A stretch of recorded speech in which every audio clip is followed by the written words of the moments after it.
Herkese selam, ben Murat Akgün. Yeni bir video ile karşınızdayım. Bu videodaki konum Lenovo'nun V15 serisi bilgisayarı.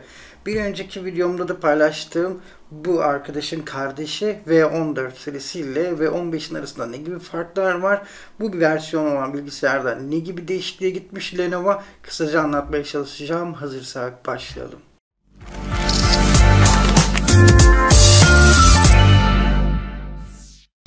Aslında ufak durduğuna bakmayın.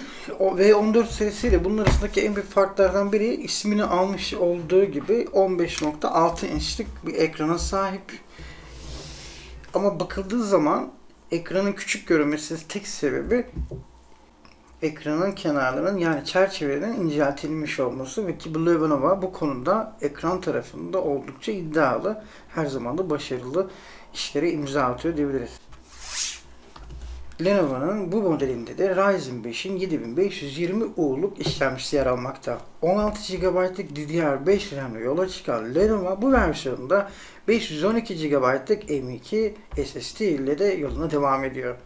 Yaklaşık 1.9 mm'lik yani 2 santimlik bir ölçüye sahip olan bu arkadaşın yaklaşık olarak 1.6 ya da 1.63 kilogramlık bir ağırlığı bulunmakta. Giriş portlarına baktığımızda sağ tarafına konuşlandırılan bir adet USB Type-A, bir adet ise RJ45 Ethernet bağlantı yeri bulunuyor. Sol tarafında ise adaptör girişimiz sırasıyla bir adet USB Type-A, bir adet HDMI girişimiz ve bir adet de USB Tip-C bulunmakta. Hemen yanında da 3.5 mm'lik combo jack buna eşlik ediliyor. Ses sistemine geldiğimizde ise Dolby ses sistemini entegre ettiği bu bilgisayarda maalesef hafıza kartı girişimiz bulunmuyor.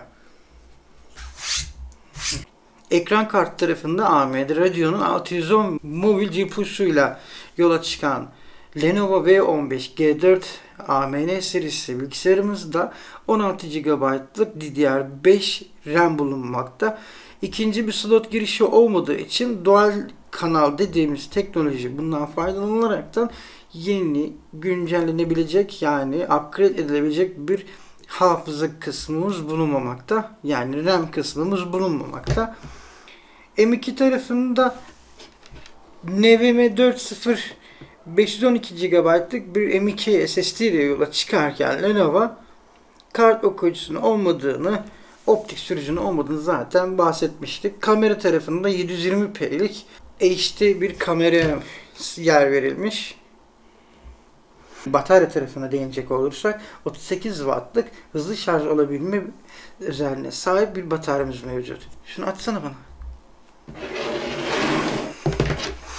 Adaptör tarafında ise 65 Watt'lık hızlı şarj yapabilme özelliğine sahip ufak mini bir o kadar da öfkeli bir şarj aletimiz mevcut. 1920 1080 250 nit parlaklık sunabilen Full HD çözünürlüğe sahip TN panel bizi karşılıyor. Mat bir ekrana sahip olduğunda söylemeden geçmeyelim. Touchpad tarafında da oldukça başarılı olduğunu söyleyebilirim. Evet, tam ortada olmasa bile biraz solda. Gerçi tam ortada olması neyi değiştirecek ki? Sonuçta sol tarafta konuşlandırması sağ elle kullanan arkadaşlar için oldukça başarılı ve yetenekli diyebilirim. Soğutma tarafına geldiğimizde Lenovo burada da çıtayı bir hali yükseltmiş durumda.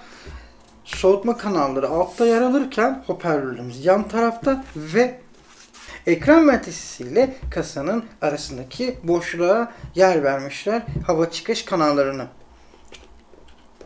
Oldukça sessiz çalışan bu aleti yaklaşık 6 saat ve üzeri bir batarya performansı olduğunu da söylemeden geçmeyelim. Oldukça hafif olan bu arkadaşı ister okulda, ister işte, isterseniz de dışarıda çok rahatlıkla kullanabileceğinizi, ekrana yansıma olmadan da yapacağınız işleri kolaylıkla yapabileceğinizi de söyleyeyim. Toplam ağırlığı 1.65 kilogram olan bu arkadaşın Ses çıkış tarafında Dolby olduğunu söylemiştim. Oldukça kaliteli, baslar ve tizler oldukça hissedilebilir bir durumda ve ses seviyesi de gayet yeterli. Karşınızdakini, yani sizi oldukça tatmin edebilecek bir yapıya sahip. V14 serisi olan bilgisayarla bu V15 arasındaki farkımızdan bir tanesi ekran boyutlarından geliyor. Ekran çözünürlükleriyle kullanılan ekran panellerinin aslında birbirine çok yakın teknolojide üretildiğini söyleyebilirim. Ama V14 serisiyle V15'in adlarından da belirteceği gibi bir tanesinin 14 inç olması, bu ise 15.6 inç olması. Oldukça kibar duran bu aleti önerebilirim arkadaşlar. Hem de Ryzen işlemci ile yola çıkmışken ve Ryzen işlemcinin yeni serisi olan 7. nesil işlemcisi ki bu bilgisayar 2023 yapımı olan bir bilgisayar. Klavyenin dokunuş hassasiyetlerine gelince oldukça başarılı bir iş çıkarttığını da söyleyebilirim. Dokunması, kullanması, tuşları olan hakimiyetiniz oldukça kaliteli ve oldukça başarılı duruyor. Ama maalesef tuş takımımızda, yani klavyemizde aydınlatmamız mevcut değil. Cihazın boyutlarına geldiğimizde 36 santimlik 24 santimlik ölçüleri bulunmakta. Malzeme kalitesi ve tasarım tarafında baktığımızda oldukça şık bir görünüş olduğunu ve malzemenin kaliteli olduğunu da, yani kaliteli bir hissiyat verdiğini de söylemeden geçemeyeceğim. Lenovo yine üst kapak tarafında her zaman olduğu gibi tık tıklı, yani nokta nokta bir tasarım tarafına gitmiş. İç tarafta ise klavye tarafında yine aynı şekilde, fakat daha ufak, daha insanı rahatsız etmeyecek tarzda ve bileğinizi ağrıtmayacak bir yapıya gitmiş. Ve her zamanki gibi Lenovo klasiği olan kameramızı açma kapağımızı da bu şekilde ekranın üst tarafına konuşlandırmış Lenovo. Ekran tarafında Lenovo'nun her zamanki gibi bizi yine şaşırtmayacak olan ekran tasarımı, yatabildiği kadar yaklaşık 180 derecelik bir açıyla bu şekilde karşımıza çıkıyor. Lenovo'nun en sevdiğim yanlarından bir tanesi bu şekilde uykuya dalabiliyor olması ekranın. Tabi bunu kullanım amacınıza göre artı bir özellik olarak sayabilirsiniz. Ve arkadaşlar, geldik bir videonun daha sonuna. Bu videomda sizlere Lenovo'nun 2023 model bilgisayarı olan V15 G4 serisi bilgisayarını anlatmaya çalıştım. Umarım bu videoyu beğenmişsinizdir. Bir sonraki videoda görüşmek üzere. Hoşçakalın demeden önce atamızdan bize kalan bu mirasın, yani emanetin 100. yılını kutlayacağımız güne çok az bir zaman kala unutmayalım ki Cumhuriyet ilelebet payidar kalacaktır. Ne mutlu Türk'üm diyene. Dün, bugün, yarın ve daima.